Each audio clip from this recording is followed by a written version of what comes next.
আজ গাইবান্ধা জেলার সুন্দরগঞ্জ উপজেলার হরিপুর তিস্তা নদীর উপর নির্মিত মাওলানা ভাসানী সেতু, যেটি স্থানীয়ভাবে হরিপুর তিস্তা সেতু নামেও পরিচিত, এর আনুষ্ঠানিক উদ্বোধন অনুষ্ঠিত হল। এই সেতুটি শুধু একটি নির্মাণ প্রকল্প নয়, এটি গাইবান্ধা ও কুড়িগ্রাম জেলার মানুষের জন্য একটি স্বপ্ন পূরণের প্রতীক।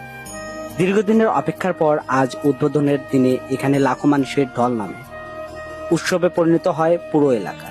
সেতুটি চালু হওয়ার এই অঞ্চলের মানুষের যাতায়াত, কৃষি পণ্য পরিবহন এবং ব্যবসা বাণিজ্যের নতুন গতি আসবে। বর্ষাকালে তিস্তার প্রবল স্রোত পেরিয়ে জীবনের ঝুঁকি নিয়ে চলাচলের দিন আজ শেষ হলো। আজকের দিনটি সুন্দরগঞ্জ, গাইবান্ধা, কুড়িগ্রামের মানুষের জীবনের ইতিহাসের অংশ হয়ে থাকবে।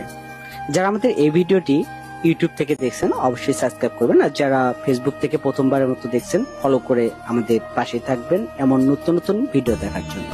ততক্ষণ পর্যন্ত ভালো থাকবেন, সুস্থ থাকবেন। আল্লাহ হাফেজ।